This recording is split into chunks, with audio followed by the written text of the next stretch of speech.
Boa tarde a todas e todos. É um prazer estar aqui com vocês para essa que já é a 12ª conferência da série Literaturas Fundadoras do Ocidente. E hoje, mudando um pouco o tipo dos textos que a gente tem trazido, eu trago um conto de fadas para convidar vocês para uma reflexão e, posteriormente, para um debate. Então, eu vou colocar uma apresentação para a gente começar a discutir.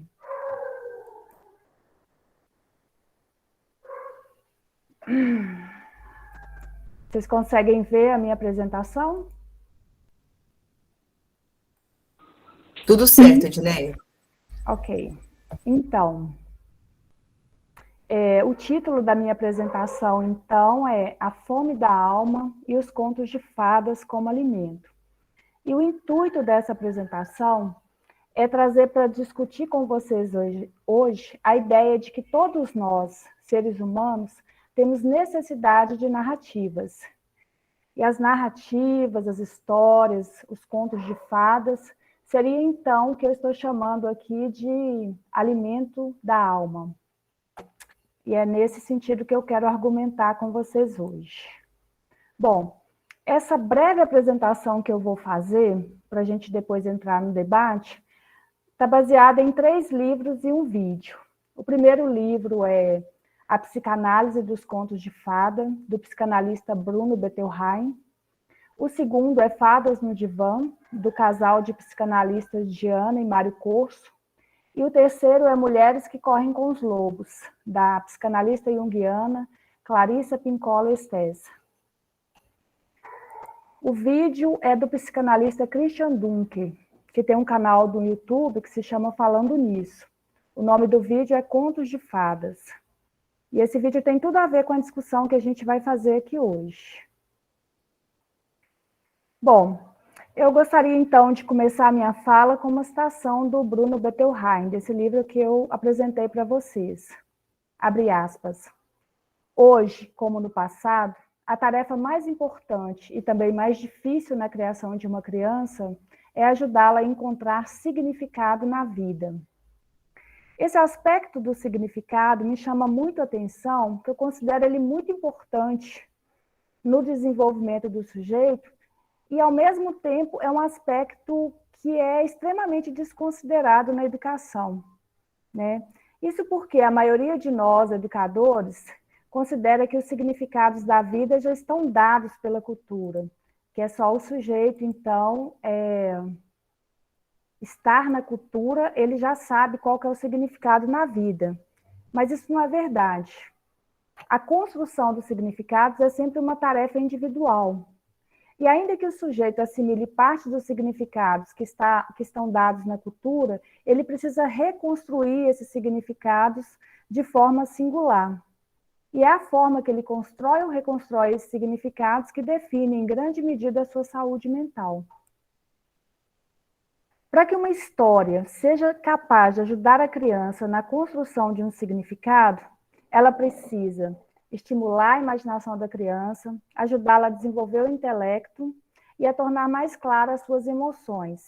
Então, eu coloquei aqui esses 3 recursos interiores que são importantíssimos na formação da personalidade, no desenvolvimento psíquico saudável, que são a emoção, a imaginação e o intelecto.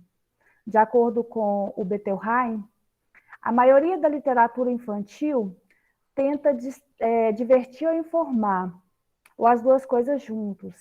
Mas grande parte desses livros são tão superficiais que não oferecem recursos, não ajudam a criança na construção desses significados da vida. São livros tão superficiais que as crianças tiram dele pouca substância. Eu cito Bettelheim. A aquisição de habilidades, inclusive a de ler, fica destituída de valor, quando o que se aprendeu a ler não acrescenta nada de importante à vida. Isso é muito importante porque a gente sempre fala muito em estimular a criança a ler, né? Mas não adianta nada a gente querer que as crianças e os adolescentes leiam, se o que a gente oferece para ela ler não ajuda ela na construção de significados. essa literatura vai ser sempre desinteressante para a criança e não vai despertar nela o desejo de ler. As crianças precisam de narrativas significativas. Por quê? Porque na infância elas estão buscando instrumentos para lidar com a complexidade do mundo. Então, elas precisam de ajuda para dar sentido, para organizar um turbilhão de sentimentos que atravessam a cabeça delas o tempo todo, né? E segundo o Bruno Bettelheim, nenhuma narrativa infantil ajuda a criança a organizar esse caos tão bem quanto os contos de fada. Isso porque os contos de fada lidam com problemas humanos universais, e particularmente aqueles problemas que interessam mais as crianças. Então, veja só, eu cito Bettelheim. Essas histórias falam ao ego em germinação e encorajam seu desenvolvimento, enquanto ao mesmo tempo aliviam pressões pré-conscientes e inconscientes. Para Bettelheim, então, a mensagem, digamos assim, que os contos de fadas transmitem às crianças pode ser enunciada assim, abre aspas, que uma luta contra dificuldades graves na vida é inevitável, é parte intrínseca da existência humana, mas que se a pessoa não se intimida, mas se defronta de modo firme com as opressões inesperadas e muitas vezes injustas, ela dominará todos os obstáculos e, ao fim, emergirá vitoriosa. Nesse sentido, para o Bettelheim, a criança necessita que lhe sejam dadas sugestões de forma simbólica para que ela possa lidar com as questões da vida e crescer de forma saudável. O Bettelheim elenca ainda alguns problemas da vida com os quais a criança precisa lidar para crescer saudável. E, segundo ele, a maioria da literatura infantil é uma literatura que ele chama de fora de perigo, ou seja, que não menciona nem a morte, nem o envelhecimento, nem os limites da própria existência. E, nesse sentido, não ajudam a criança a lidar com os desafios da vida. Os contos de fadas, ao contrário, lidam diretamente com esses problemas. E enquanto confronta a criança honestamente com essas questões, ajudam a criança a se desenvolver de forma saudável. Então, os problemas da vida com os quais a criança precisa lidar e que os contos de fadas ajudam ela a confrontar são os seguintes: a possibilidade da morte, real ou simbólica, as frustrações, a ambivalência de sentimentos em relação às pessoas próximas, amor e ódio, né? É muito comum a criança experimentar amor e ódio em relação aos pais, por exemplo. E a rivalidade entre irmãos. De acordo com o psicanalista Christian Dunker, alguns pais pensam que protegem as crianças enquanto evitam as narrativas supostamente mais pesadas, né?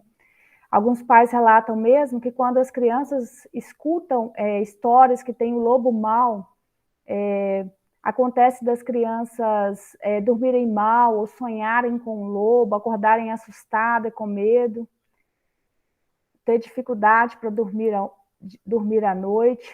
Mas, de acordo com Dunker, abre aspas, o que os pais não percebem é que o lobo é um suporte imaginário que dá forma a uma angústia que a criança já está sentindo e que é uma conquista psíquica quando ela consegue encarnar esse medo em um personagem e falar dele. Ou seja, essa angústia que a criança não consegue dizer, ela encarna no lobo mau. Mas é muito bom que ela encarne essa angústia no lobo mau, porque ela consegue falar dela. Porque, de outro modo, se não houvesse esse suporte do lobo mau para ela exteriorizar essa angústia podia ser colocada para fora a partir de alguma coisa no corpo, como uma doença respiratória, ou de uma forma mental, como uma inibição intelectual, uma dificuldade, né, de aprendizagem. Assim, em vez da gente cortar as histórias que envolvem personagens como o lobo mau da vida das crianças, nós devíamos pedir para que elas falassem daquilo que elas estão sentindo, quando elas têm medo do lobo mau, né? Para elas exteriorizarem a angústia e assim conseguirem lidando com com esse medo que elas têm. Eu cito Dunker novamente. Ao contrário do que pensa o senso comum, o traumático não é a consciência da possibilidade da morte, mas é quando a criança não tem nenhuma narrativa para lidar com isso. Nesse sentido, os contos de fadas protegem as crianças da realidade traumática do mundo. Então, segundo a psicanálise, o mundo é sempre traumático. A realidade do mundo é sempre traumática.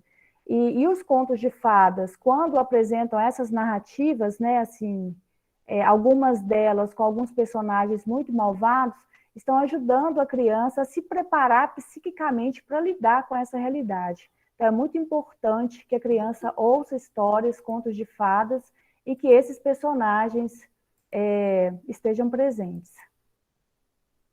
Bom, mas afinal, o que são os contos de fadas, né? E por que esse nome? De acordo com o casal Diana e Mário Corso, os contos de fadas não precisam ter fadas para serem considerados contos de fadas, mas eles têm que ter alguma coisa algum elemento extraordinário, surpreendente, encantador. E aí eu cito Diana e Mário Corso. Maravilhoso provém do latim, mirabilis, que significa admirável, espantoso, extraordinário, singular. A sabedoria popular manteve as fadas enquanto representantes desse reino. Então, os contos de fadas se chamam contos de fadas porque seriam as fadas as representantes desse mundo maravilhoso, admirável, espantoso, que está presente nos contos de fadas. Outra coisa importante é que os contos de fadas não são só para crianças. Ao contrário, né? Em suas origens, ele era destinado a todo tipo de público. Ele foi virar coisa de criança alguns séculos, mais especificamente quando se deu essa invenção social que é a infância, né? Alguns séculos atrás. Bom, e aí a gente entra no conto que eu escolhi para ler com vocês hoje, que se chama Os Sapatinhos Vermelhos. E o que eu queria mostrar, a partir da leitura da psicanalista Clarissa Pinkola Estés, é como que é importante o desenvolvimento de recursos próprios para lidar com os desafios do mundo e como a não construção desses recursos ou a construção inacabada desses recursos pode colocar os sujeitos em posição de risco. Nós vamos começar, então, a leitura do conto. Eu não trouxe o conto todo para leitura por causa da brevidade do nosso tempo aqui, mas eu quis trazer, literalmente, pelo menos a primeira parte. E aí, depois, eu vou pedir a Carol para fazer a leitura dessa primeira parte, e, em seguida, eu vou resumir o resto da história para depois a gente entrar na análise dos aspectos simbólicos do conto. Carol, você está pronta? Pronta. Então, fique à vontade.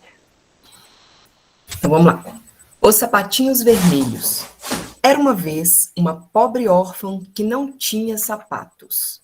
Essa criança guardava os trapos que pudesse encontrar e, com o tempo, conseguiu costurar um par de sapatos vermelhos. Eles eram grosseiros, mas ela os adorava.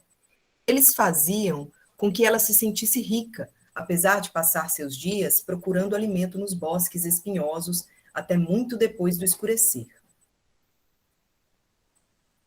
Um dia, porém, quando ela vinha caminhando com dificuldade pela estrada, maltrapilha e com seus sapatos vermelhos, uma carruagem dourada parou ao seu lado. Dentro dela havia uma senhora de idade que lhe disse que ia levá-la para casa e tratá-la como se fosse sua própria filhinha. E assim lá foram elas para a casa da rica senhora. E o cabelo da menina foi lavado e penteado. Deram-lhe roupas debaixo de um branco puríssimo, um belo vestido de lã, meias brancas e reluzentes sapatos pretos. Quando a menina perguntou pelas roupas velhas, e em especial pelos sapatos vermelhos, a senhora disse que as roupas estavam tão imundas e os sapatos eram tão ridículos que ela os jogara no fogo, onde se reduziram a cinzas. A menina ficou muito triste, pois mesmo com toda a fortuna que a cercava, os modestos sapatos vermelhos, feitos por suas próprias mãos, haviam lhe dado uma felicidade imensa. Agora, ela era obrigada a ficar sentada, quieta o tempo todo, a caminhar sem saltitar e a não falar, a não ser que falassem com ela. Mas uma chama secreta começou a arder no seu coração, e ela continuou a suspirar pelos seus velhos sapatos vermelhos mais do que por qualquer outra coisa. Obrigada, Carol. Eu quis que a gente fizesse a leitura dessa primeira parte para vocês sentirem assim, a beleza da leitura do conto. Esse conto está no livro da Clarissa Pinkola Estés, Mulheres que Correm com os Lobos. E agora eu vou resumir o resto para vocês. Então, quando essa menina chegou na idade de ser crismada, ela é levada por essa senhora a um sapateiro para comprar sapatos novos. E lá ela vê um par de brilhantes sapatos vermelhos. Ela fica doida com o sapato. Mas ela sabe que a comunidade religiosa da qual a senhora que cuida dela faz parte, acha aqueles sapatos extremamente escandalosos, né? Mesmo assim, ela se aproveita do fato de que essa velha senhora já não enxerga muito bem e não percebe bem a cor dos sapatos, e ela compra esses sapatos escondidos. E aí ela entra na igreja com os sapatos. E aí eu vou ler mais um pedacinho da história. Os sapatos vermelhos brilhavam como maçãs polidas, como corações, como ameixas tingidas de vermelho. Todos olhavam carrancudos. Até os ícones na parede, até as estátuas não tiravam os olhos reprovadores do sapato. Então você vê, até os ícones na parede repreendiam a menina por estar usando os sapatos vermelhos. Mas apesar da reprovação geral, no domingo seguinte, lá estava ela de novo na igreja com sapatos vermelhos. E aí, quando ela saiu da igreja, tinha um velho soldado na porta que tamborilou com os dedos nos pés dela, e ela saiu dançando. Foi preciso que o cocheiro agarrasse a menina à força e, ajudado por outras pessoas, tirasse os sapatos vermelhos dos seus pés. E aí eu vou citar mais um pedacinho da história. De volta à casa, a velha senhora enfiou os sapatos vermelhos no alto de uma prateleira e avisou a menina para nunca mais calçá-los. No entanto, peraí só um minutinho que eu tenho que aceitar alguém aqui. No entanto, a menina não conseguia deixar de olhar para eles e ansiar por eles. Para ela, eles eram o que havia de mais lindo no planeta. Não muito tempo depois, essa velha senhora caiu de cama e a menina aproveitou a ocasião para recuperar os sapatos vermelhos. Mas foi só ela calçar esses sapatos, ela começou a dançar descontroladamente. Dançou porta fora, escada abaixo, na rua, até que ela percebeu que os sapatos não obedeciam, que eles tinham vida própria. Às vezes ela queria ir para a esquerda e os sapatos iam para a direita. Às vezes ela queria dançar em círculos e o sapato ia em linha reta. E aí eu vou ler mais um pedacinho da história. Abre aspas. E assim ela dançava e dançava sem parar, por sobre os montes mais altos e pelos vales afora. Na chuva, na neve, ao sol ela dançava. Ela dançava na noite mais escura, no amanhecer, e continuava dançando também ao escurecer. Só que não era uma dança agradável, era terrível, e não havia descanso para a menina.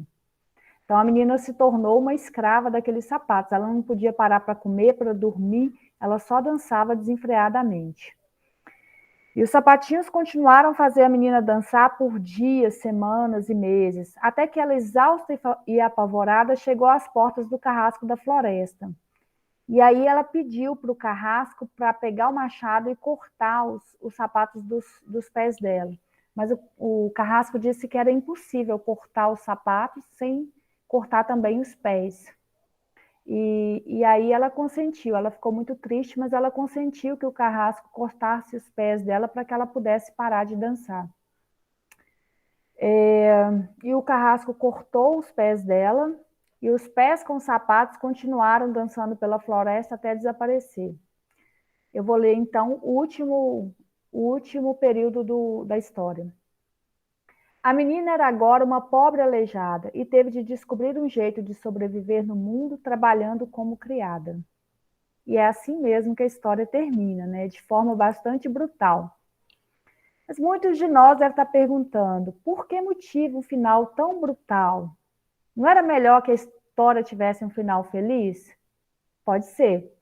mas a autora desse livro, ela elenca 2 motivos básicos que justificariam essa perda brutal nos contos de fada. A primeira delas é a necessidade de comunicar uma verdade psíquica imperiosa. Então, a gente fica pensando, por exemplo, né, nos maços de cigarro, que vem agora com aquelas fotos horríveis de pessoas morrendo. A necessidade de comunicar o perigo do cigarro é tão grande que eles apelam para essas imagens bastante brutais, né? Mas um outro motivo que a Clarice elenca para a necessidade dessa perda brutal nos contos de fada é que mesmo que a história termine mal, a gente sabe, e a criança também sabe, que a nossa vida pode tomar um rumo diferente, a gente pode agir de outra forma. Ou seja, a imagem do cigarro está falando que a pessoa vai morrer se ela fumar, mas ela pode escolher não fumar, né? Então, nem tudo está perdido para a criança, embora aparentemente para aquele personagem ali já não tenha mais como voltar atrás, né? E aí a gente entra na simbologia dos contos de fada. Então eu queria discutir um pouco com vocês essa simbologia dos sapatos, né, dos sapatos vermelhos. Os sapatinhos feitos à mão. Na história, a menina perde os sapatos vermelhos feitos por ela mesma, entre aspas, aqueles que a faziam se sentir rica a seu próprio modo. Ela era pobre, porém criativa, estava encontrando o seu jeito de ser.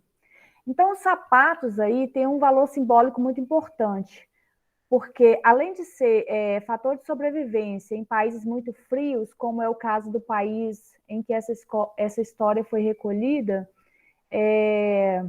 os sapatos protegem aquilo que é a nossa base, né? A nossa sustentação, são os nossos pés, que também estão ligados à questão da mobilidade e da liberdade.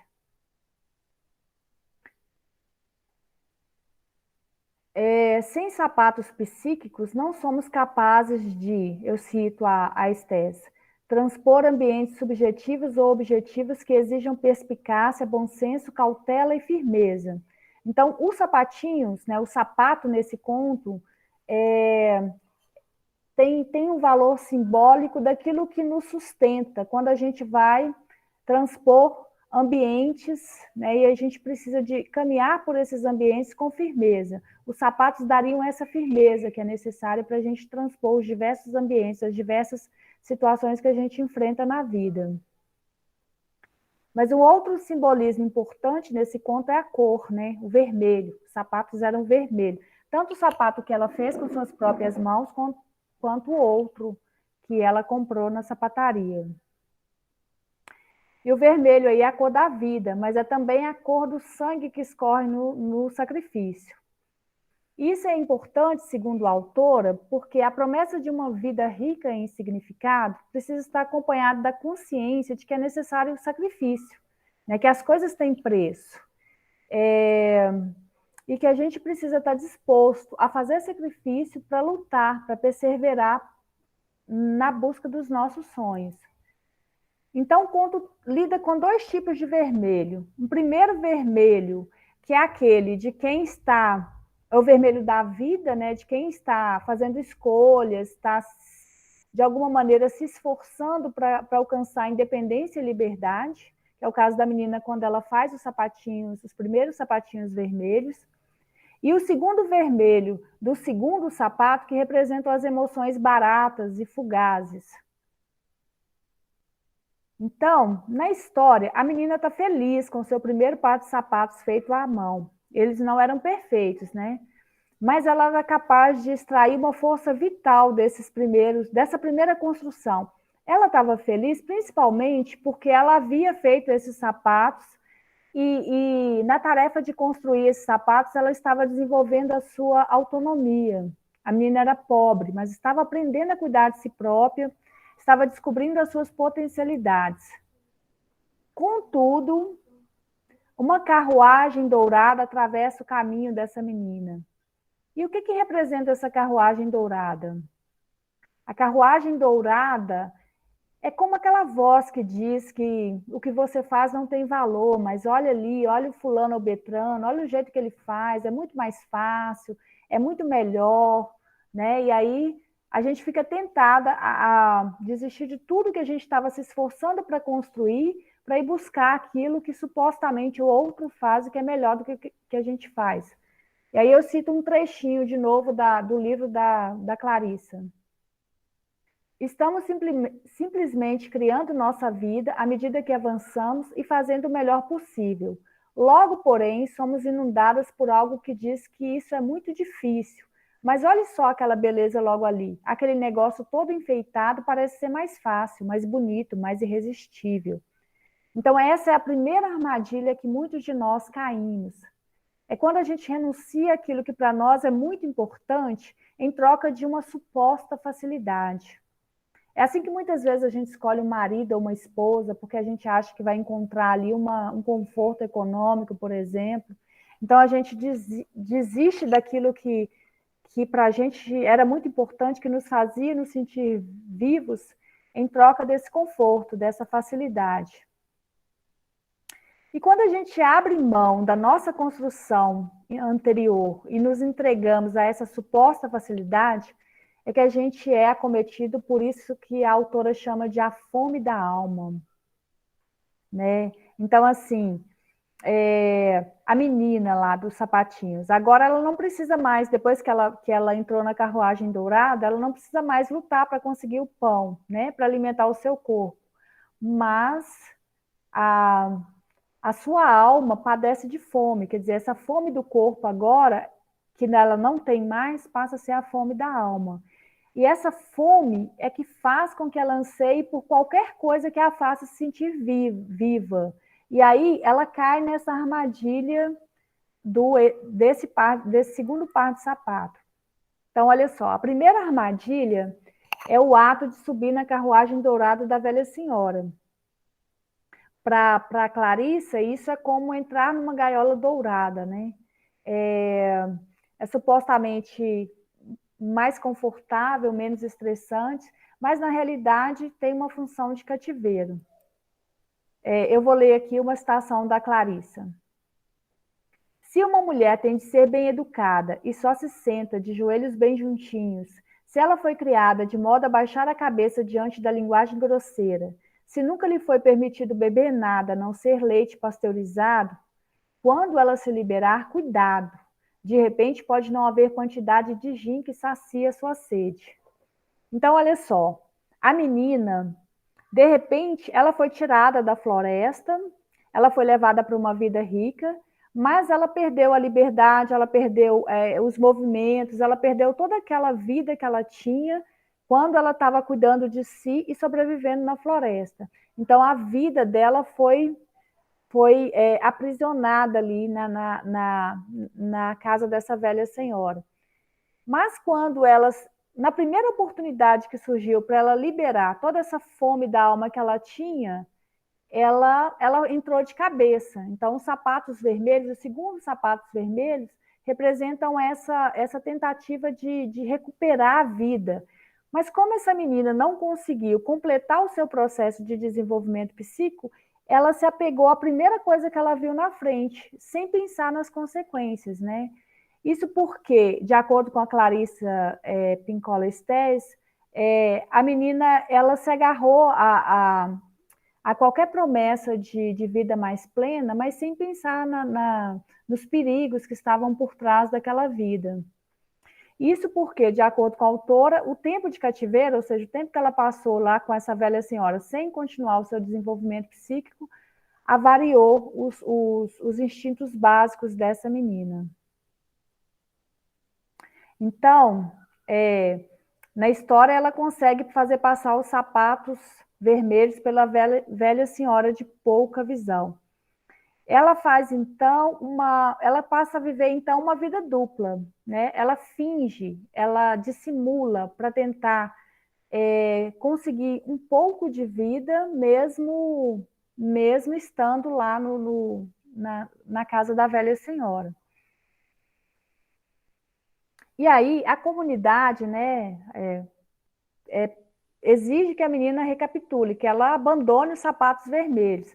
Mas a fome da alma dela é tanta que explode, sai do controle, né? Então, no conto, isso é representado pela forma como ela sai dançando descontroladamente com os sapatos vermelhos.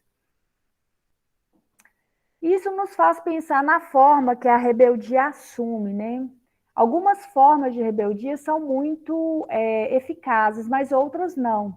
Se a gente comparar, por exemplo, o caso da menina com o do patinho feio, a gente vê que a rebeldia da menina, ou seja, assim, ela desobedecer para ficar com os sapatos vermelhos, foi um tipo de rebeldia que é impossível de sustentar. Ao contrário do patinho feio, que resiste, né? Ele é rejeitado pela família, mas ele resiste, ele se fortalece e, ao final, ele emerge vitorioso sobre aqueles que o rejeitaram. O outro caso típico de rebeldia sem sustentação é o caso desse filme aí, Rebeldia Indomável. Não sei se vocês assistiram, mas é a história de um sujeito que quebrou alguns parquímetros, aí ele vai para uma colônia prisional, a princípio para ficar 2 anos, mas ele faz diversas tentativas de fuga. E o interessante no filme é que ele sempre é recapturado assim nas condições mais idiotas, assim, ele se deixa recapturar. Isso porque ele não tem um plano de vida fora da penitenciária. Então, assim, ele não tem nenhum recurso para construir uma vida em liberdade, embora ele esteja o tempo todo ansiando por essa liberdade, né? Um outro exemplo de rebeldia é o da Janis Joplin. Esse a autora cita no livro, né? No livro, a autora diz que a Janis Joplin vivia numa cidadezinha com costumes muito restritivos e que ela sempre quis cantar, mas os costumes das pessoas, da família dela, não permitiam. Então, ela se rebelou um pouco, ela fugia à noite para cantar em companhia dos artistas, depois ela voltava, ela vivia meio que uma vida dupla, se escondendo dos pais e da comunidade para fazer o que ela gostava, para fazer o que dava vida para ela, que era cantar. E quando ela entrou para a universidade, né, que ela passou a ter mais liberdade de fato, aí ela se tornou dependente de droga, né? Então, assim, quando finalmente ela poderia lidar com a liberdade, estar livre, estar em liberdade, ela não soube lidar com isso. Mas por quê? Porque ela não pôde desenvolver esses recursos psíquicos, autonomia, independência, a responsabilidade de cuidar de si própria. E aí, né, segundo, isso aí é a análise da autora, gente. Quem gosta de Janis Joplin não vai me crucificar, não, porque isso aí é a tese da autora. Então, para a autora, a Janis Joplin, ela tentou se recuperar, levou uma vida normal por um tempo, mas depois ela voltou a beber de novo, formou uma banda, envolveu-se com droga e assumiu de vez os sapatos vermelhos. É tanto que ela morreu muito jovem, né? E aí, citando a autora, ela, Janis Joplin, dançou até morrer de overdose aos 27 anos de idade. A Janis Joplin seria, então, um tipo de talento criativo sufocado pelos costumes da comunidade e que acaba se agarrando à possibilidade de viver muito intensamente, mas sem ter a sustentação, né? Os pés psíquicos ali, os sapatos que protegeriam os pés psíquicos para poder viver essa vida livre que ela gostaria de viver. E aí, citando a autora de novo, não foi a música, o canto, nem a vida criativa finalmente liberada de Janis Joplin que a mataram. Foi a falta de instinto para reconhecer as armadilhas, para saber quando basta, para criar limites, para a defesa da sua saúde e do seu bem-estar. Então, o que faltou na Janis Joplin foi essa fortaleza psíquica para ajudá-la a passar pelas situações da vida, protegendo a si própria. Mas ela não pode construir essa proteção. Por quê? Porque no tempo que ela deveria estar construindo essa proteção, ela estava lutando contra as privações, né? Ela estava aprisionada, porque a comunidade, os pais, reprimiam o tempo todo esse talento criativo que ela tinha. E aí, uma das mensagens que a autora deixa, né? Porque nem tudo tem que acabar mal, né? A mensagem que a autora deixa a partir desse conto dos Chapeuzinhos Vermelhos, dos Sapatinhos Vermelhos é: dance usando sapatos vermelhos, mas certifique-se de que eles sejam os que você mesma fez à mão. E eu acho essa frase muito bonita porque remete a essa questão da autonomia mesmo. É importante a gente buscar a vida, mas é importante a gente ter certeza de que a vida que a gente está buscando é essa que a gente faz e que a gente dá conta de sustentar, né? E aí eu termino aqui a minha apresentação, agradeço a todos pela atenção, e deixo aí uma questão, né, para reflexão. Onde estão os sapatos vermelhos que você mesmo fez à mão? Estão com você até hoje? Vocês estão calçados? Vocês estão usando esse sapato vermelho? Ou em algum momento da vida vocês colocaram de lado esses sapatos vermelhos e passaram a viver a vida conforme as pessoas disseram que era mais fácil? Ou, em outras palavras, que recursos você desenvolveu para lidar com os desafios do mundo e quais as narrativas foram importantes nessa construção? Aí são as referências bibliográficas. Eu agradeço e agora vou passar a palavra para a Carol para conduzir o debate. Obrigada, gente. Linda apresentação, estou aqui maravilhada, gostei muito. Espero que todos tenham gostado também. Eu vou ler aqui um pouco dos comentários aqui no chat. Né? A Clara falou que parece que ela, falando da Janis Joplin, né? Parece que ela quis ter todas as sensações de uma vez e rápido. Já tinha esperado muito tempo por essa liberdade e a droga foi o meio mais fácil. Fabiana conta que ela ouviu Janis o dia inteiro ontem, que é uma coincidência.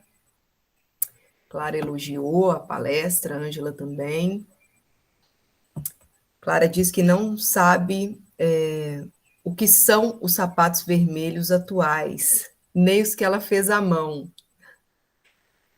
E Cláudia, até hoje estou construindo meus sapatinhos vermelhos. É isso aí, gente. Eu acho que eu estou com a Cláudia, né? Eu ainda estou fazendo meus sapatinhos vermelhos. Eu queria começar comentando, antes de abrir para as pessoas, para as contribuições dos participantes, lembrando que para contribuir basta levantar a mãozinha, a gente olha aqui a ordem, e eu dou a palavra dentro da ordem da fila, né? Deixa eu abrir a fila aqui. Bom, eu queria comentar que, para mim, essa história parece ter demarcado as fases da vida, né, da menina. Quando a gente é criança, né, ninguém dá muita atenção, assim, para a gente. Eles cuidam da gente, mas a gente tem uma certa liberdade, e principalmente falando de nós como mulheres, assim, nós mulheres, né, nós temos uma liberdade, a gente pode correr, a gente pode se sujar, né? Geralmente, essa domesticação começa um pouquinho mais tarde, quando a gente se torna mocinha, né, adolescente. E aí a gente começa a ser cerceada, né? E você tem que se comportar, aí você tem que se sentar de um jeito, falar de um jeito, enfim.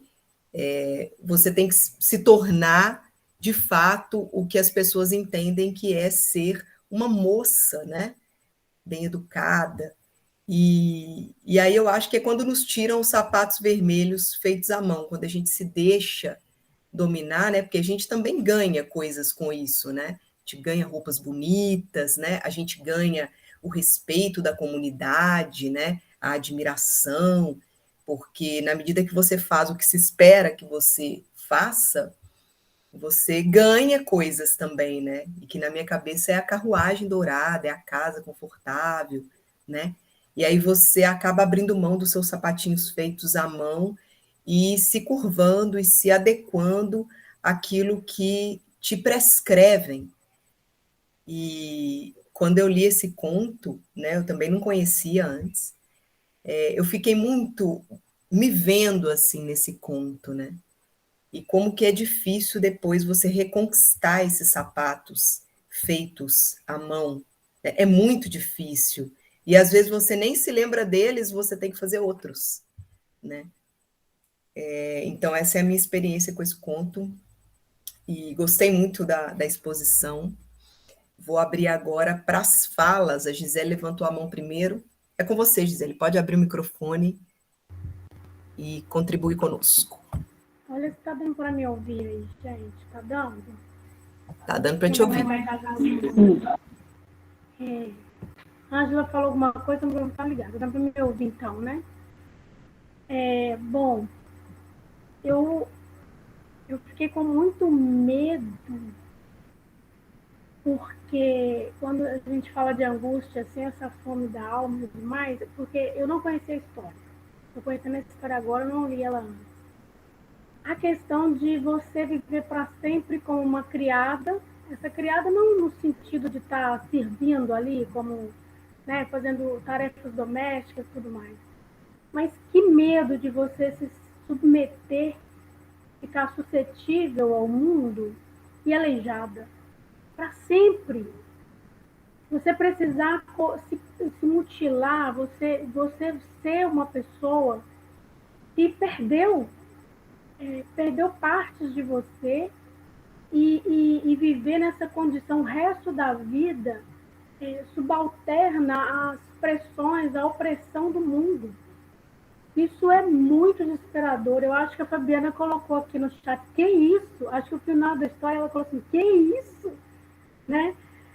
Então, isso é muito, muito angustiante. Acho que me deu até um nó, assim, porque acho que a gente que está amadurecendo, né? Eu cheguei nessa fase dos 45, 46, na verdade, a gente chega assim e fala assim, não, peraí, então eu preciso abrir os olhos para ver se realmente eu estou, e aí eu queria citar Raul Seixas, e eu amo Raul Seixas, que é o meu ídolo, e ele tem uma música chamada Sapato 36. O título é Sapato 36, mas o Raul, ele calça, no caso aqui o eu lírico da música, ele calça 37. Então ele tem um texto escrito 36, ele calça 37. Ele fala assim na letra da música: eu calço a 37, mas o meu pai me dá 36. Dói, mas no dia seguinte aperto meu calo outra vez. Eu aperto meu calo outra vez. Pai, aí ele se refere ao pai dele. Pai, eu já estou crescidinho. Pague para ver que eu aposto.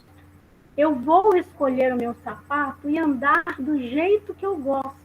Então, você chegar nesse ponto, para você não ser aleijada, né, nesse sentido de você se mutilar para as questões da vida, aí ele fala assim, né, só para fechar minha fala, por que cargas d'água você acha que tem o direito de afogar tudo aquilo que eu sinto em meu peito?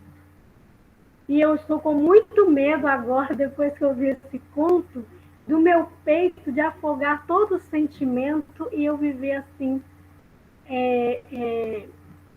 né, assim vencida pela vida, né, pela sociedade. Você só vai ter o respeito que quer na realidade no dia em que você souber respeitar a minha vontade. E acho que para mim é isso que ficou assim. Eu não tenho muito uma pergunta, talvez uma aqui, mas eu quero viver a verdade. Eu acho que a gente vive tentando buscar viver a verdade. Aí o Newton coloca aí, parece que é a internet, né? Será que tudo que eu estou vivendo é a minha verdade ou são sapatos que estão me calçando, cara? Nossa, pirei agora, sério, pirei.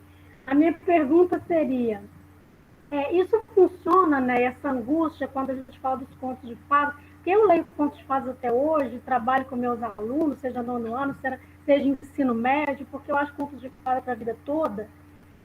Se funciona também para adultos esse suporte, de ter o vilão, né, ou o lobo mau ali. A gente está falando de contos de fadas, você citou bem a criança, mas a gente vive isso a vida toda através da literatura, do cinema, e outros audiovisuais, né, outras linguagens aí.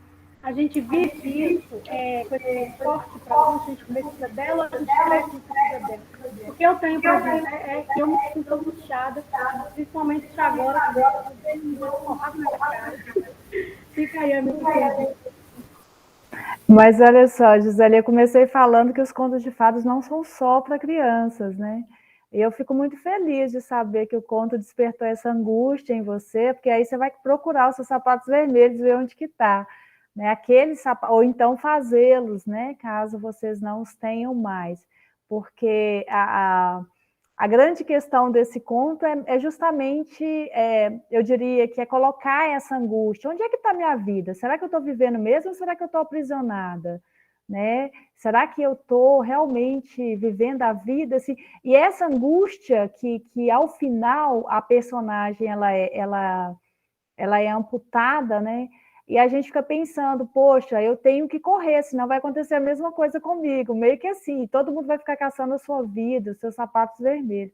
Eu acho que é meio essa a função do conto, sabe? Tanto para as crianças que não vão, assim, a mensagem do conto é para que elas não renunciem a essa construção que elas começaram a fazer dos seus sapatinhos vermelhos, que elas continuem criando a sua vida com autonomia, com liberdade, com responsabilidade, com cuidado, né? Cuidando de si próprias, sem abandonar esse cuidado a uma outra pessoa. E para nós adultos, a gente fica assim, poxa, será que ainda dá tempo de pegar esse sapato lá, procurar, ver onde que está?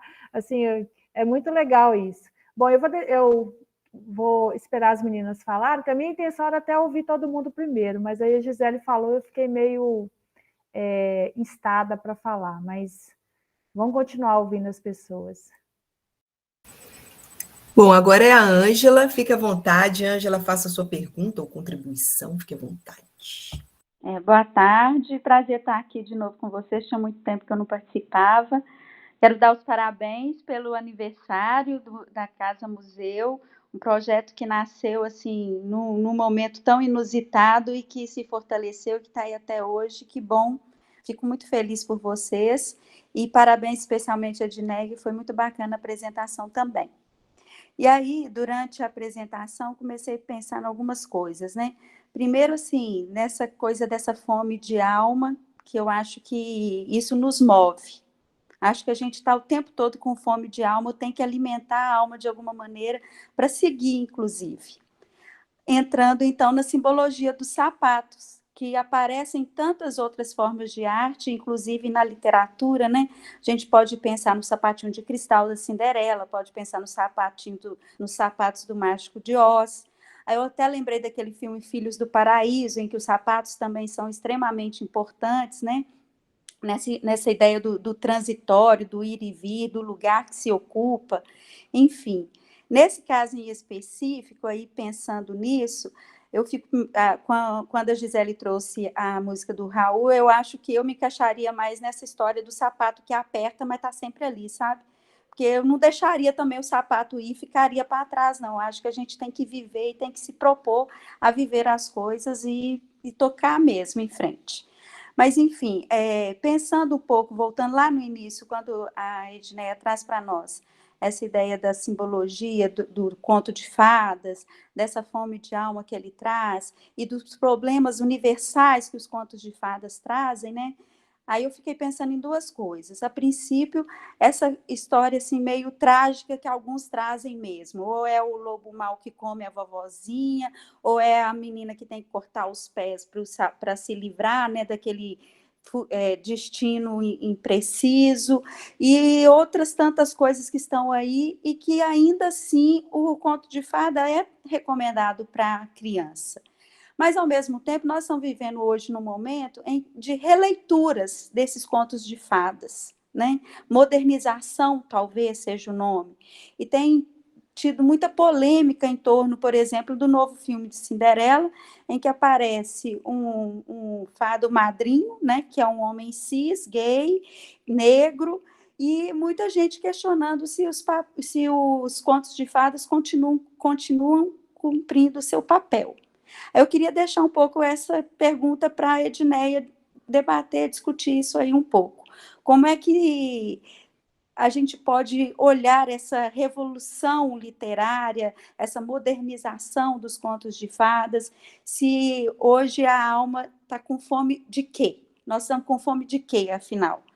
Então, é um pouco isso. E, no mais, é parabenizar o grupo, parabenizar pelo trabalho e estamos juntos. Obrigada. Pergunta excelente, Ângela. Excelente, necessária. Agora eu passo a palavra ao Erinilton. Fala, Erinilton.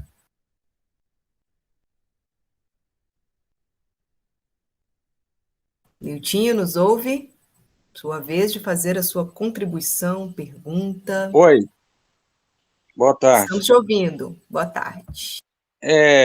Bom, só parabenizar mesmo a Dineia. Assim, eu queria só fazer uns comentários e ver, né, o que o Dineia, o pessoal acha. Porque, assim, pensando nas histórias, né, assim, de contos de fadas, geralmente elas têm a questão assim, da transição, né? Parece mais ou menos a vida adulta, adolescência para a vida adulta, infância para a vida adulta, e tem acho que são importantes os marcos temporais, assim, ou não sei qual o termo que usarem, tipo, igual esse conto, acho que fala da crisma, né? São fases, assim, estágios que marcam, e na história da Bela Adormecida aos 15 anos, né, que ela passa por processo de ficar adormecida. Então tem isso, parece que eles pensam muito na questão da adolescência como um grande período de transformação. Aí outro comentário que gostaria de fazer é que assim, a gente sempre pensa, né, eu também penso essa questão, né, os contos hoje eles estão sendo, vamos dizer assim, higienizados. As histórias estão ficando menos problemáticas, menos conflituosas. Mas será que, assim, será que isso não é um processo que sempre existiu, assim, mas assim, dentro da cultura de cada época? Porque eu acho que os irmãos Grimm, quando eles pegaram os textos, né, folclóricos na Alemanha, eles meio que higienizaram também parte. E hoje os textos que os irmãos Grimm publicaram não parecem higienizados, mas porque acho que a nossa noção do que é ser higienizado, o que é, vamos dizer assim, do que é apropriado para criança, mudou. Porque eu vejo até o livro, né, o Mágico de Oz, lá no prefácio do autor, ele fala que o Mágico de Oz foi pensado assim, fazer um livro, e o Mágico de Oz do ano de 1900, foi pensado um livro para crianças, mas sem ter assim, essas questões tão dramáticas, tão conflituosas como os irmãos Grimm tinham e outros autores do século XVIII. Então, a ideia do Mágico de Oz é ser higienizado também, mas algumas coisas do Mágico de Oz, hoje a gente acha que não é apropriado para criança, que lá os animais são mortos, algumas coisas assim, na história original. Então, tem todas essa. Eu gostaria de saber se a gente pensa muito assim, hoje está higienizado, mas será que é hoje que higieniza? É hoje que. Ou isso é um processo e que tem a ver muito com a cultura, e o que cada sociedade, cada época considera apropriado ou não. Aí tem um comentário que eu fiz no chat, eu comparei os sapatos vermelhos com a internet, imaginando essa coisa, assim, muitas vezes o adolescente, ele começa a internet ser algo, assim, que ele quer ficar ali o tempo inteiro, quer mexer com aquilo ali o tempo inteiro, como se fossem sapatos vermelhos, né? E acaba gerando até uma dependência da internet, um viciante. Então, foi nesse sentido que eu fiz uma comparação, não tirando a intenção de ser algo assim para dizer, para fechar essa questão, só para fazer uma singela comparação mesmo. Então é isso, os comentários que eu gostaria de fazer. Gostaria de saber, só recapitulando um pouco, eu falei da questão desses marcos, né, temporais, esses estágios, se isso realmente é importante nas histórias, tipo a Crisma, tipo os 15 anos, tem a questão de que os contos de fadas, eles estão sendo higienizados só agora, ou eles sempre foram, e essa questão não, essa questão da internet não precisa comentar. Então é isso. Obrigado. Bom, eu vou começar, então, comentando as questões que o Erenilton trouxe, depois eu vou para a Ângela, que o Erenilton está mais fresca agora. Em relação à passagem, né, com certeza, os contos de fadas trazem muito disso, né? Nesse, especificamente, a menina, ela passa pela crisma, que é como se fosse uma entrada na adolescência. E na adolescência, que é esse momento em que ela teria que viver, que ela estaria, né, se preparando para assumir uma vida adulta, ela meio que se perde. Ela meio que se perde justamente porque ela não tem essa sustentação psíquica que ela teria desenvolvido se ela continuasse o seu desenvolvimento saudável, né? Se ela não tivesse aberto mão daquilo que ela vinha construindo com autonomia e com esforço, na verdade, né?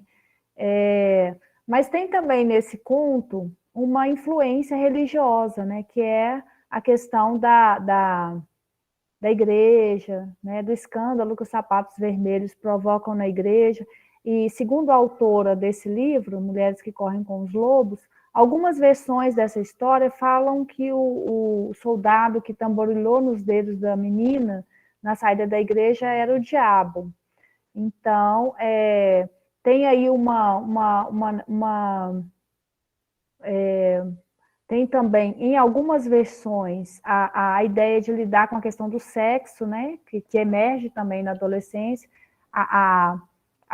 digamos assim, fazer como é que eu vou dizer assim, uma advertência em relação aos perigos do sexo.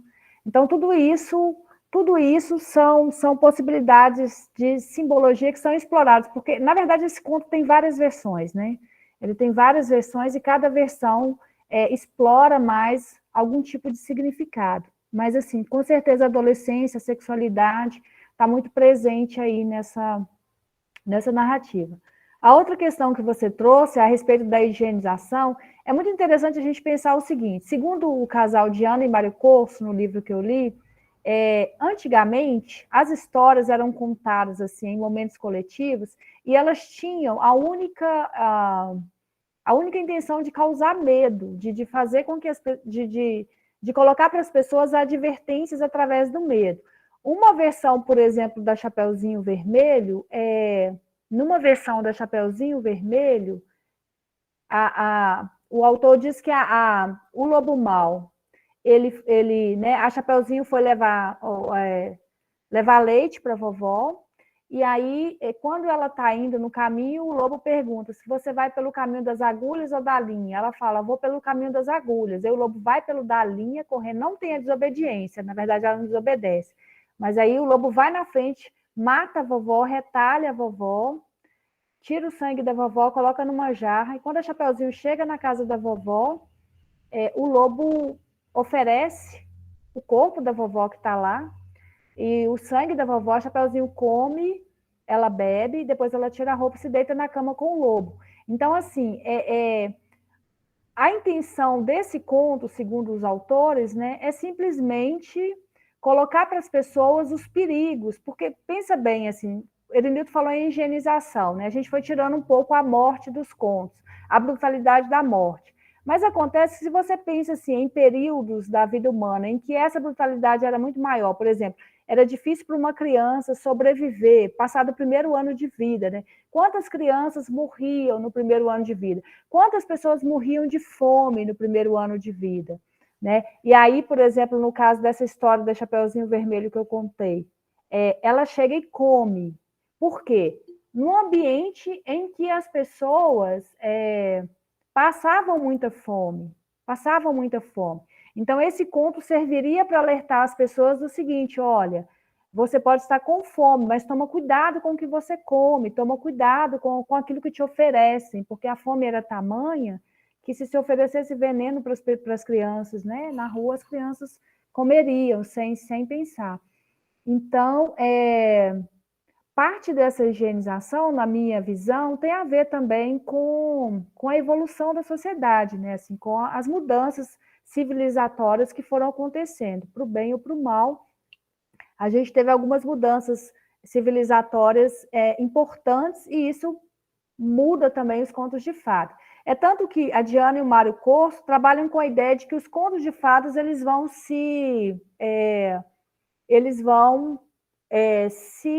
refazendo a partir dos tempos, vão se adaptando a contextos, vão se adaptando a momentos históricos, né? Então eles vão se modificando. Não é só feita apenas uma higienização, mas uma modificação de acordo com os contextos.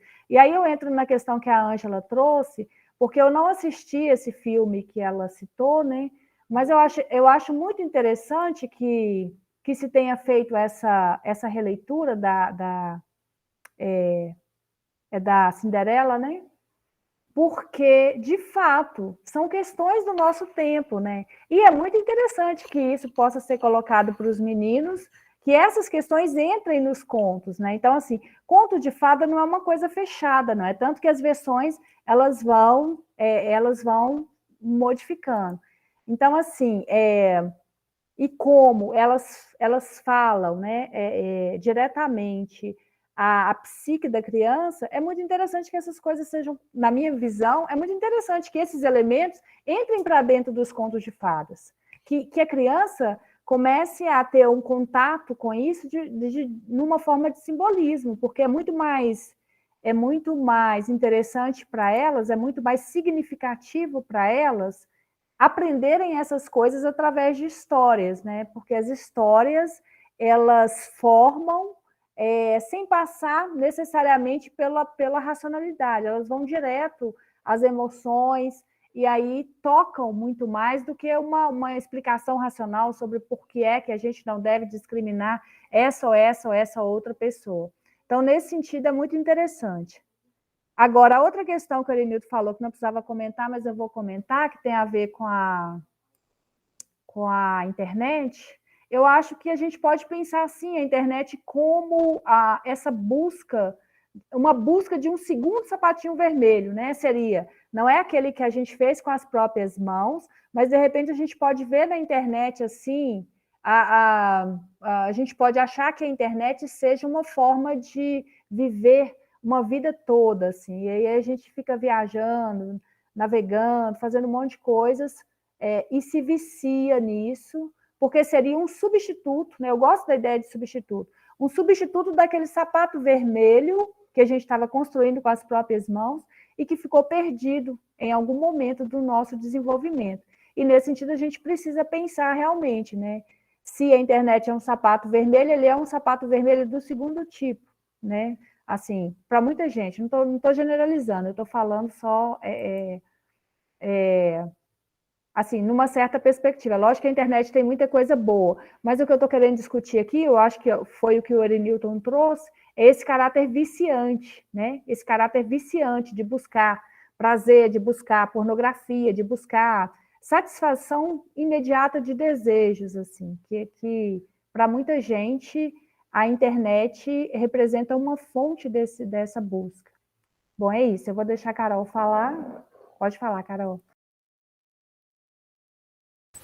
Então, eu ia comentar sobre esse paralelo que o Niltinho trouxe com a internet, que se aplica a qualquer outro vício, né? Na privação daquilo que foi tirado de você, que é a autonomia sobre a sua vida, né? Você acaba buscando substitutos. No caso da internet, parece muito com a história, porque o segundo sapatinho vermelho, a menina só tem acesso quando a senhora se distrai, né, na deficiência, onde ela não enxerga, onde ela não alcança, e aí a menina consegue adquirir um segundo par de sapatos vermelhos, né, porque a senhora não dava conta de vigiar essa menina. E a internet é a mesma coisa para muita gente, né? Principalmente quando a gente fala de criança e adolescente, né? Os pais não têm tanto domínio de vigiar a criança ali, o que ela está vendo. E aí, a internet, né? E a internet é só um dos exemplos, né? Passa a ser esse segundo par de sapatos vermelhos. Por quê? Porque a criança não tem liberdade, às vezes ela não sai de casa, porque o pai, a mãe não deixa, né? Tem pais que não deixam nem fazer um trabalho de escola na casa do coleguinha, né? E aí esse menino fica muito confinado ali, ele descobre esse segundo par de sapatos vermelhos, que é a internet, onde ele tem uma liberdade que na vida real ele não tem, né? Assim, na vida, no plano físico, né? E aí ele vai buscar isso no virtual. E aí é uma armadilha, né? Porque você acaba incorrendo, se expondo a riscos, né? Não tem maturidade para avaliar essas coisas, as situações que podem surgir, né? Então você fica sujeito para o caso, né? No caso de surgir algum abusador, né? Algum golpe, você está ali exposto, né? Você não tem instrumentos para avaliar isso. Então, eu gostei muito da analogia com a internet, né? E acho que qualquer vício, né? Drogas também, né? Quando aquela criança, aquele adolescente super reprimido consegue escapar e tem acesso a esse tipo de coisa, ele acaba enxergando ali uma forma dele se ver livre mesmo. E aí, de satisfação, né? Porque é muito rápido, é muito fácil, né? Basta você usar uma substância e pronto, você se sente muito bem. Então, acho que sim, essa analogia é interessante, Niltinho. Agora, a Gisele levantou a mão, fica à vontade, Gisele.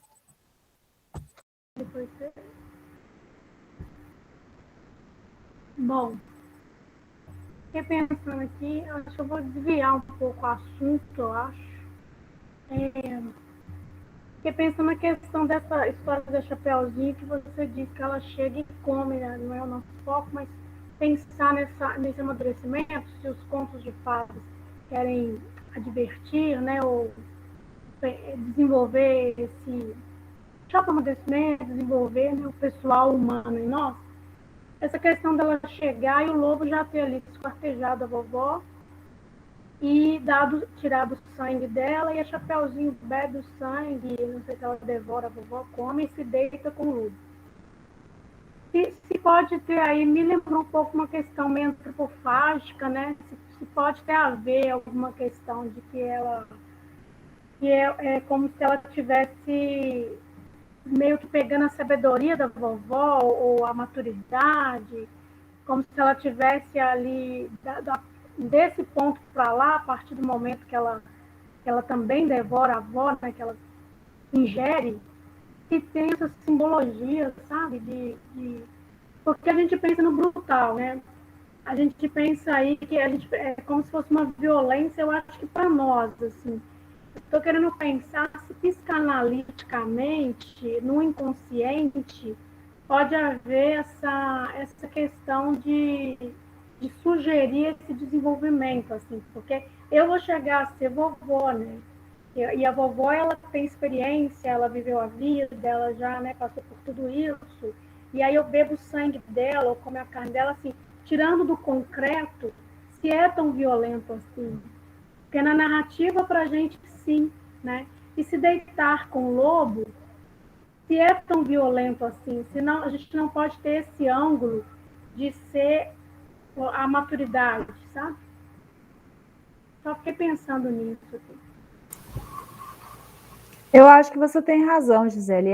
Sim, porque, como eu disse, um conto de fadas, ele traz, ele, de alguma maneira, condensa uma série de questões culturais que estão colocadas para as pessoas daquela cultura, né?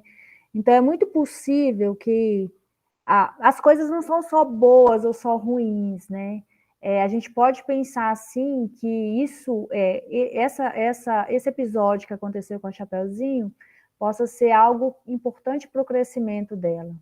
Algo que ela se experimenta e supera, né, se consegue dar conta disso, ela pode ficar com alguma herança boa, no caso, né? Como ela comeu a vovó, ela consegue introjetar algo dessa avó, dessa experiência, dessa sabedoria que estava colocada ali. É bem interessante isso. Então, assim, são múltiplas leituras que se pode fazer, e mesmo nos finais brutais, como esse da Chapeuzinho e da Sapatinhos Vermelhos mesmo, a gente pode pensar, por exemplo, no caso da Sapatinhos Vermelhos, que ela perdeu os pés, mas ela aprendeu outra forma de viver, né? Ela vai viver, trabalhar como criada o resto da vida, mas ela volta a assumir a sua vida, ela volta a viver por seus próprios meios, né? Isso a gente pode considerar como uma coisa importante. Ela saiu de alguma maneira, ela saiu daquela condição de passividade que ela estava ao lado da velha senhora. Assim como a Chapeuzinho, a gente pode dizer que ela perdeu a inocência ali, naquele momento em que ela come a vovó e se deita com o lobo. Porque comer a vovó também pode ser... Esse texto também tem uma chamada para a questão da sexualidade, né? Esse da Chapeuzinho Vermelho. Ela pode ter comido a vovó para aprender ou para entender essa questão feminina da sexualidade.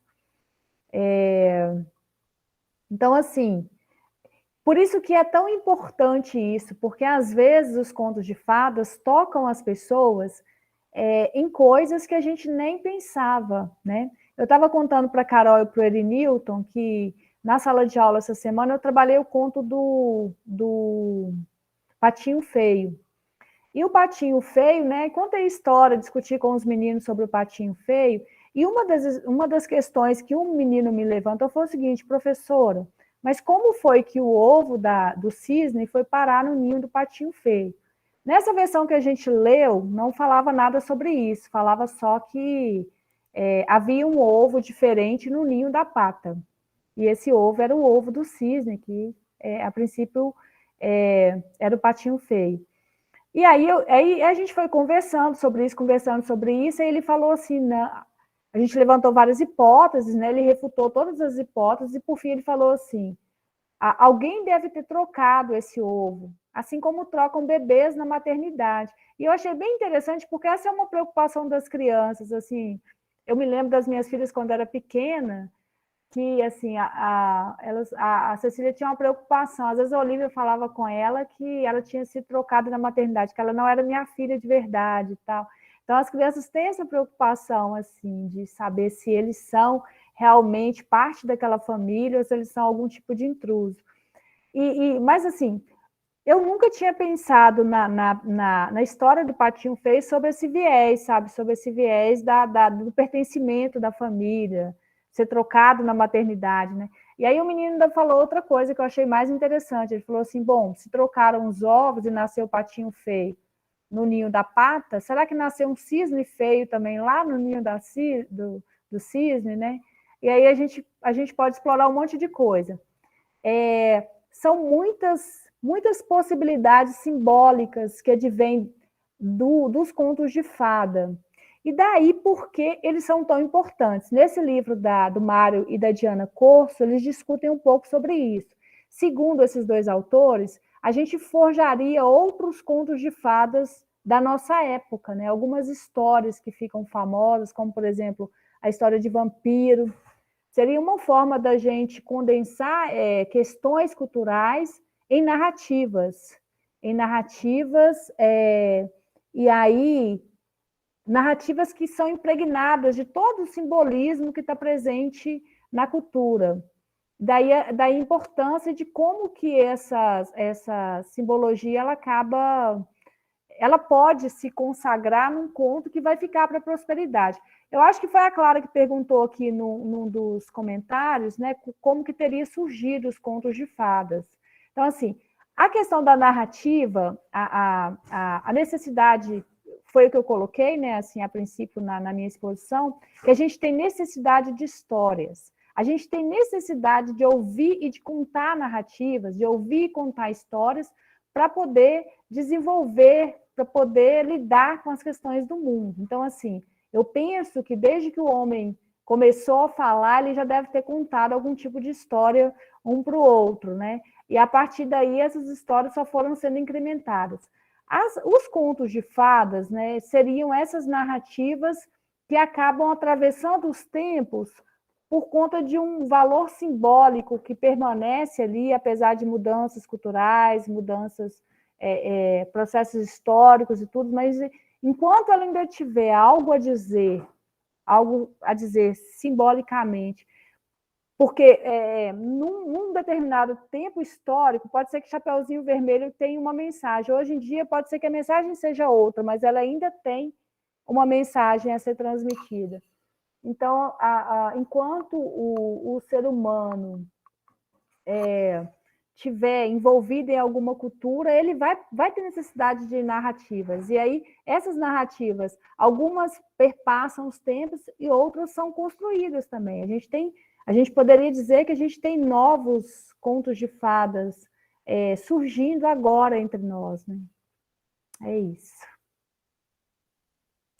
Bom, o Niltinho está com a mão levantada, eu queria pedir licença a ele para dar uma lida nos comentários. Desde o início da fala, desde a última vez que eu li, tem lá, né, um comentário da Cláudia, deixa eu ver se é da Cláudia, né? Triste ela perder os pés, ainda bem que não perdeu a vida. E foi o que a Edneia falou, né? Ela perdeu os pés, mas ela aprendeu a viver de outra forma, né? E eu percebi também que foi a partir de uma decisão dela, né? Chegou uma hora que ela teve que escolher, e ela pediu, né? Ele falou, olha, não tem jeito de tirar o sapatinho sem cortar os seus pés. E ela falou, então não corta os pés. Então, foi a partir de uma decisão dela, né? Eu acho que ela, nesse momento, embora ela tenha teve que trabalhar como criada a vida toda, né? Ela saiu dessa gaiola. Ela é como se fosse o preço da liberdade, né? Ela teve essa escolha de sair daquela gaiola confortável, mas de ter também a sua liberdade, a sua autonomia. Deixa eu ver o que mais. A Gisele, você tem fome de quê? Você tem sede de quê? Né? Ela tirou da letra de Comida dos Titãs, né? Aquela música célebre dos Titãs. Fabiana comenta, acho que a maioria das pessoas estão com sapatos ganhados e não feitos à mão do nosso gosto. Precisamos encontrar nossos sapatos e usar com cautela para não ter que cortarmos nossos pés. Tiago parabeniza pela ótima apresentação. Clara, as pessoas fantasiam demais a adolescência como se ela fosse um paraíso. Na verdade, eu até vou comentar aqui, Clara, vou tomar a liberdade de comentar o seu comentário. Eu acho que essa idealização da adolescência, que muitos de nós fazemos, né, porque nessa época a gente tem uma fé na vida, né, geralmente. A gente se sente mais vivo, né? À medida que a gente amadurece e toma ciência de algumas coisas, das nossas impossibilidades, né? Da nossa impotência diante de muitas coisas na nossa vida, a gente meio que cai num desencanto, né? Eu acho que por isso que a adolescência é tão saudosa, né? Para quem é mais velho.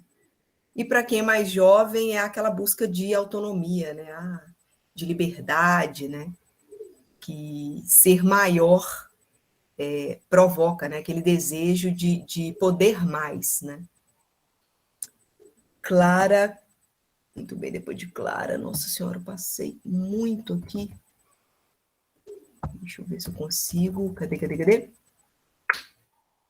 Gisele volta, né? A gente não quer só comida, a gente quer comida, diversão e arte. Casa Museu está aí, gente. Venham saciar a fome de vocês. Aproveitando para pedir, inscrevam-se no nosso canal do YouTube, sigam a gente nas redes, dê essa força aí para esse projeto. Clara volta a comentar, acho tão confuso definir o que vai ser bom ou não para a criança, o apropriado para cada fase da vida. É isso aí, Clara, não existe manual, né? A gente está querendo discutir mesmo, conversar a respeito. Gisele, é meio subjetivo. Clara, o vício em internet é real. As interações, likes e compartilhamentos trazem a sensação de pertencimento a algum grupo. E junto a isso, tem também o medo de perder alguma informação ou que está em alta no momento. Elinilton comenta, ritos de passagem. Claro, é engraçado que dizem que a crisma é quando o jovem escolhe se firmar na fé, já que o batismo foi feito muito novo. Mas ela não tinha nenhuma escolha, nem para decidir que sapato usar. Talvez ela tivesse tido a escolha de entrar ou não na carruagem, né? A Ângela, muita violência, né? Quando a Edneia contou a versão da Chapeuzinho Vermelho de antropofágica, né? De beber o sangue, comer o corpo, realmente é uma coisa chocante, né? Gisele comenta, as fadas são atemporais, estão sempre contando histórias. Clara, queria saber quem começou com essa história de fada, de onde tirou inspiração. Um novo sapato vermelho é feito por blogueiras e coaches. Ainda Clara, satisfação imediata de tudo, até dúvidas. Não lembro da última vez que fiquei com uma dúvida por mais de minutos antes de jogar no Google. Perdemos a capacidade de conviver com essas inquietações. Bacana sua reflexão. Gisele também celebra. Não temos tempo de elaborar. As respostas não são dadas assim, né, de mão beijada. Clara, deixar uma criança sozinha na internet é a mesma coisa de levar ela sozinha em um centro lotado. Parece moralismo ficar vigiando, né, mas é muito perigoso, concordo, Clara. Antropofagia cultural. Imagino que sobre a versão da Chapeuzinho Vermelho.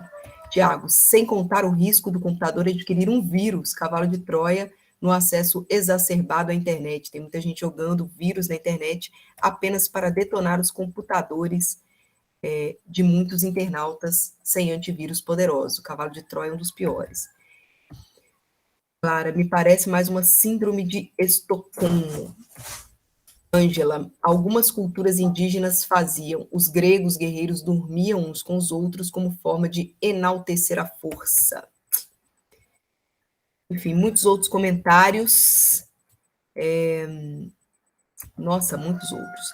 Clara, pensando aqui agora, talvez esse cortar os pés também seria uma forma de dizer que não tem mais como colocar outros sapatos, ter outros sonhos, como se a idade tivesse passado e ela só percebesse que viveu sonhos alheios no final da vida. Sobre a adolescência, tem um texto do Contardo, pulou, do Contardo que fala sobre isso. Acho que pode te interessar. Joga aí no chat o link. E, Tiago, comparando a história do Patinho Feio com algumas músicas caipiras, existe uma música caipira antiga chamada Nelore Valente. Interessante. Deise, parabéns pelo aniversário de 1 ano da Casa Museu e pela palestra, vocês arrasaram. Com a palavra, Niltinho. Desculpe te fazer esperar tanto tempo. Vai lá, Niltinho, fica à vontade. Não, tudo bem. Não, estava pensando aqui, né, algumas coisas que foi falado. Os contos de fadas realmente surgiram assim, nas culturas orais. Então, provavelmente, assim, eu estava pensando, eu acho que os contos de fadas, não sei, eu acho que a gente pode pensar, né, assim, alguns foram criados em ambientes, assim, da corte, assim, dos reis, da nobreza, mas eu acho que muitos também vieram, assim, do povo, assim, dos camponeses, dos pobres. Então, é bom pensar, né, eu acho que o conto de fadas, não sei, talvez ele em parte, assim como o folclore, ele também tem essa origem popular, né? Essa origem popular, oral, e pensar nessa questão da cultura, né? O que a gente considera alta cultura ou baixa cultura, muitas vezes está ligado à origem, né? Ao prestígio social que a coisa tem, né? Quando o Conto de Fadas, eu acho que ele meio que ganhou um estatuto, assim, um status de uma cultura prestigiada, voltada para famílias assim com posses e tal, mas eu gosto de pensar que talvez ele tenha essa origem popular, né? Essa origem, assim como muitos ritmos musicais, por exemplo, o jazz, que teve uma origem assim assim, entre os negros dos Estados Unidos, e hoje ele é considerado assim alta cultura, mas ele tem essa origem popular também, vamos dizer assim. Eu estava pensando que outra coisa também na história de Chapeuzinho Vermelho, nessas versões que eu conheço, aí tem o capuz, o chapéu vermelho que ela usa, meio assim, algo bem representativo da personagem, né?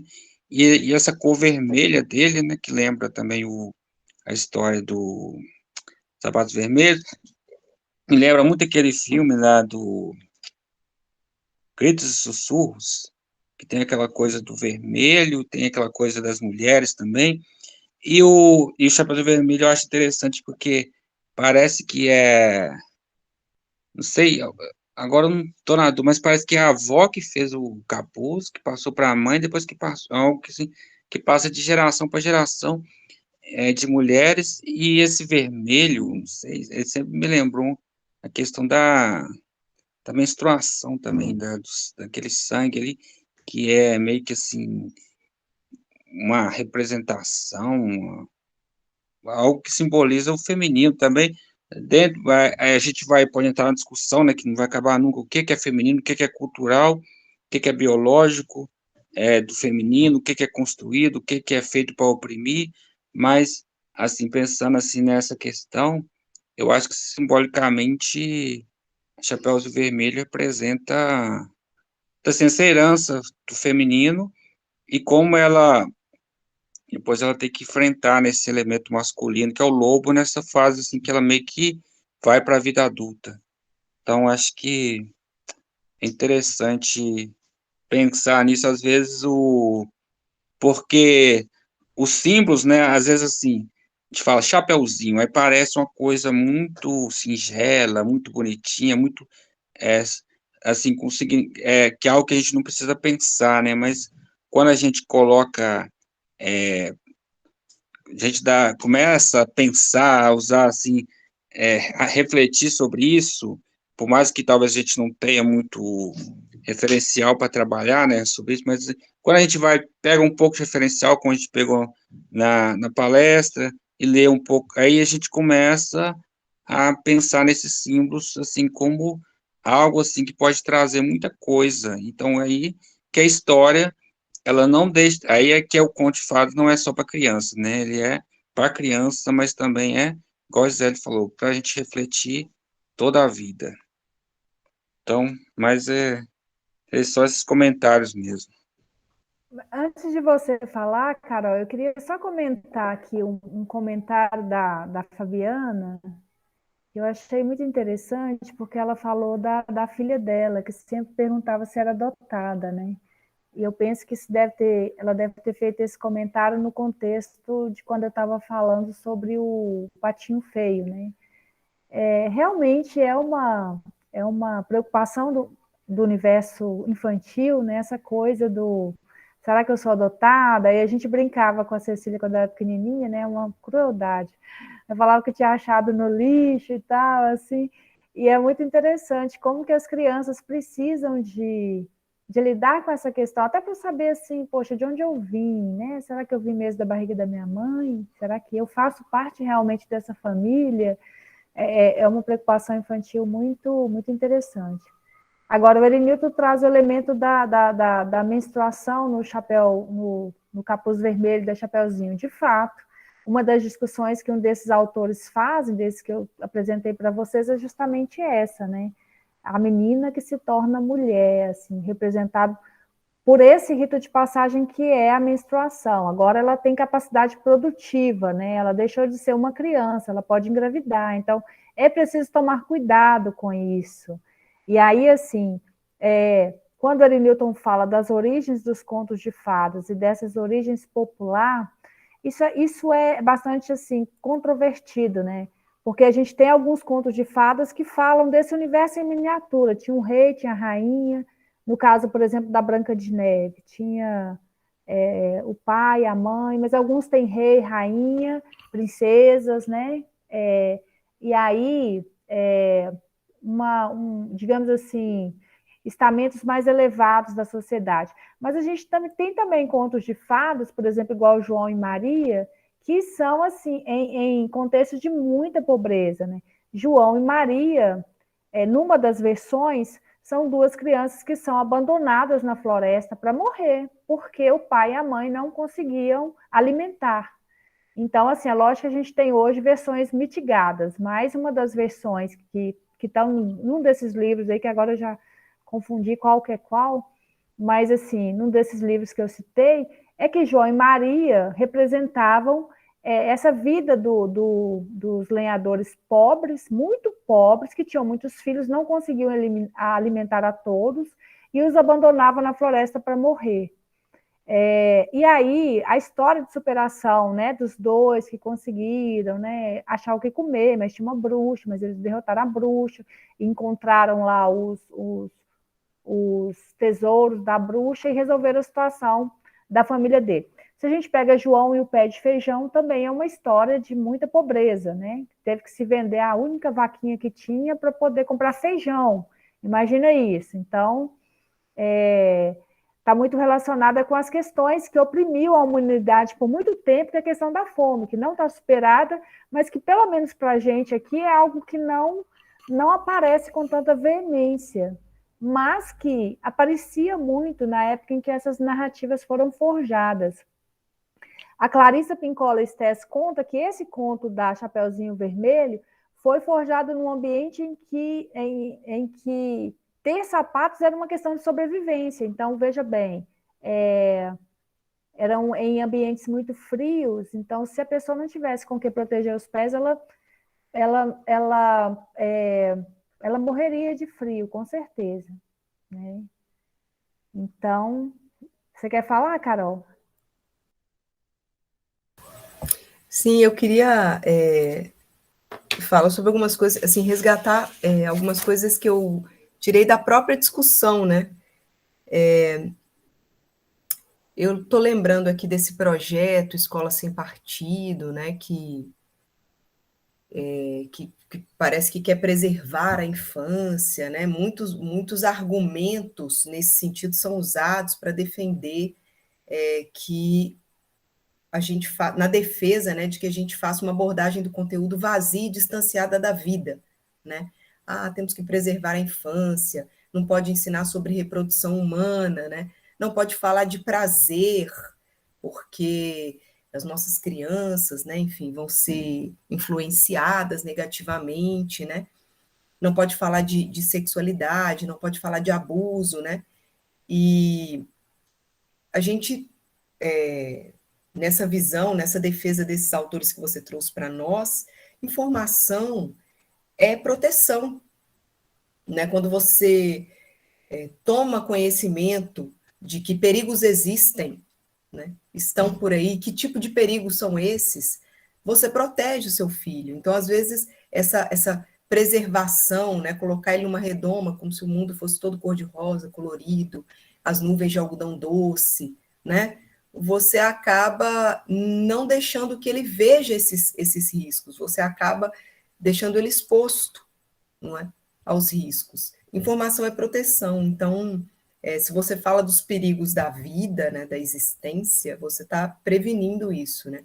Outra coisa interessante que eu lembrei foi sobre o Bruno Bettelheim, no livro dele, Psicanálise dos Contos de Fada, eu me lembro dos Contos de Fadas, eu me lembro dele falar que o conto é tão poderoso, né? Os contos de fadas são tão poderosos, né? Que eles foram sendo retrabalhados, reescritos, né? Ao longo da história, principalmente oralmente, né? Eles surgiram oralmente, foram sendo contados e recontados, né? E esse contar oral sofre a influência do ouvinte, porque o contador recebe um retorno do ouvinte e acaba adaptando, né, fazendo as adaptações para aquele ouvinte. E o Bettelheim diz que o conto diz a cada pessoa o que ela precisa ouvir. Né? O que tem no conto vai de encontro com questões que você tem dentro de você. Então, embora a gente faça aqui a análise, a interpretação do conto, quando a criança tem contato com esse conto vai dizer a ela o que a subjetividade dela precisa ouvir. Eu achei muito interessante. Isso queria que você comentasse. Então, quando você fala da questão de proteção, né, informação é proteção, é muito importante o que você está dizendo, quando a gente pensa, por exemplo, nesses problemas que teve aí pela internet, alguns jogos, igual Baleia Azul, né, que as crianças acabaram se machucando, teve, né, casos de suicídio e tal, por conta de alguns jogos que eles colocaram na internet. Então, assim, as crianças, elas, como a gente fez essa analogia, né, do segundo sapato vermelhos com a internet, eu acho que foi uma analogia bem feliz. A gente pode pensar que a gente precisa de narrativas para ensinar as crianças a adentrarem esse universo, porque senão elas vão entrar nele de forma desprotegida e vão acabar caindo nessas armadilhas, né? Como a autora usa esse termo, armadilhas. As nossas gerações, né, confrontadas com esses perigos que estão colocados hoje, ela precisa de desenvolver narrativas para auxiliar as crianças, porque não adianta você falar, né, não usa a internet, é perigoso e tal.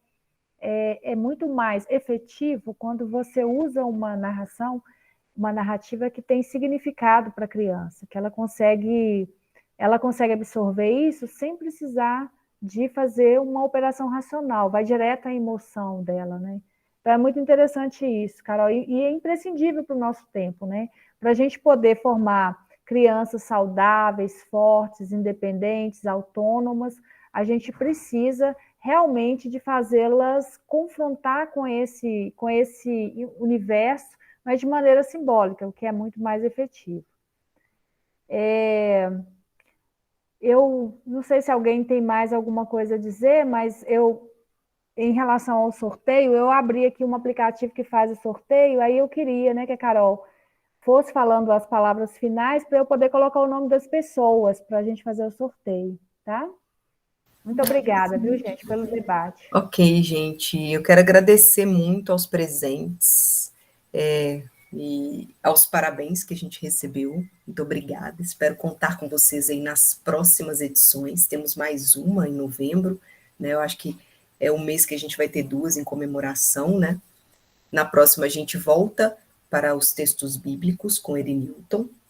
Então, espero que quem puder, quem quiser, venha também. A gente vai ter sorteio também no próximo encontro. E, enfim, eu tinha um comentário para fazer, me atrapalhei. Edneia, esse aplicativo aí, você vai colocar o nome dos presentes, não é isso? Sim, o sorteio será da seguinte forma: tem um aplicativo que faz um sorteio de nomes. Eu vou colocar os nomes de vocês que estão aqui na sala agora nesse aplicativo, e aí eu vou compartilhar a tela para vocês verem o processo do sorteio em tempo real. E aí, aquele que for contemplado, a gente vai pensar na forma de entregar o brinde, né? Se for alguém da escola, a gente já sabe mais ou menos como entregar, senão a gente vê como que faz isso. Então, estou só terminando de colocar os nomes das pessoas que estão na sala aqui, só um minutinho. Beleza. Lembrando que são 3 brindes hoje, um livro, né, o nosso primeiro livro. A editora Casa Museu é um dos projetos da casa, né? Eu acho que esse é o primeiro livrinho nosso. É um livro de fotografias, é um ensaio que a gente fez, né? São mulheres que a gente fotografou, 3 mulheres aqui de Ribeirão das Neves, né? Na vida delas, na ocupação que elas escolheram, enfim. Então tá muito bonito, tem fotos minhas, da Edneia e da Gisele. Então hoje vai ser quem quiser ver as fotos, elas estão em exposição na na parede da Casa Museu, na parede da sala, só acessar lá a sala e a parede que vocês vão encontrar essas fotos. O livro tem alguns textos também, né, que a gente fez, inspirado nessas mulheres, e teremos 2 camisetas, né, quem for sorteado vai colocar aí para a gente o tamanho que usa para a gente poder fazer no tamanho certo. Tudo pronto aí, Edneia? Tudo pronto. Vou compartilhar a tela com vocês. Eu coloquei os nomes, mas olhem, confiram para mim, para ver se eu não esqueci. Ou se eu coloquei 2 vezes o nome de alguém. Pode acontecer também. Vou compartilhar com vocês a tela, só um instante. Olha se o do Roberto tá, que ele caiu algumas vezes. Não, Roberta eu coloquei. Olha só. Edneia, Gisele, Carol, Tiago, Rosilda, Roberto, Anderson, Ednilza, Elinilton, Clara, Olivia, Fabiana, Mona, Alexandre, Isabela, Ângela, Roberto. Ó, coloquei Roberto 2 vezes, tá vendo? Deixa eu tirar aqui. Senão. Cláudia, Tiago e Rosângela. Beleza? Meninas, vocês viram aí seu... Aqui, Oi. a minha... A Deise estava doar, também. então você pode tirar a minha. Se você quiser tirar meu nome, porque eu vou acabar doando ela. Então tá, então eu vou tirar os nossos. Isso. Tá? Podemos sortear? Ô, gente, tá todo mundo aí? Tá certinho Podemos, agora? podemos. Tá todo mundo aí? Vê aí. Lá, ó. O Anderson tá aí? Ah, tá. O Anderson. A Deise ficou até agora. Esse sorteio só de quem... A Deise. Não, podemos colocar também. Se a você Deise vou colocar o ficou nome até dela. agora. Então, Deise. Deise. Caiu. Beleza. Acho que é legal a gente pensar na ordem também. Acho que o primeiro brinde pode ser o livro, Isso. né? E depois as 2 camisetas. Então, vamos sortear um nome. Vou só copiar esse aqui, se A precisar de Leandra colar tá aí. depois. Põe a Leandra aí. Leandra, cadê a Leandra? Deixa eu fazer uma chamada aqui. É Clara. Viana, Leandra. Tem uma Mona que ela chama Morgana, você tá? Mona tá aí, né? A Olivia, Alberto, Rosângela, Rosilda, Tiago e Wander. Rosilda, tá aí. Agora deu. Podemos? Então, vou clicar, tá? A gente tem uma colega Morgana, achei que era Morgana.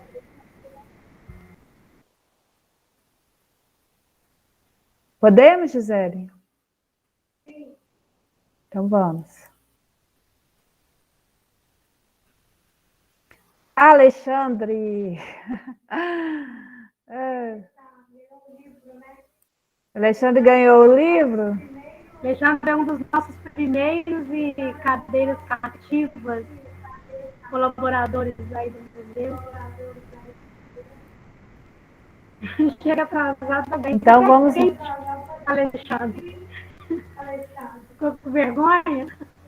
Depois você vai ter que ir para casa, assistir a gravação todinha lá.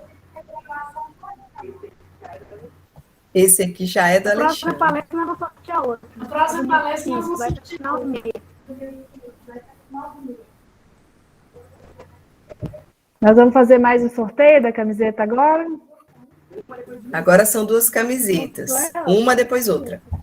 Mostrou elas? É a nossa primeira palestra, gente.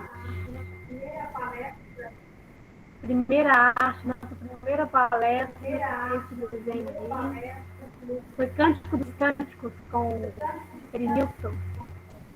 Inacessível. Podemos sortear? Sim. Então vamos. Tchan, tchan, tchan, tchan. Clara! Clara ganhou a Fala pra gente camiseta. o número que você Parabéns. quer. É MPG. Deixa aí no chat aí. M, ok. E mais uma agora, né? Então vamos. Vou tirar o nome da Clara.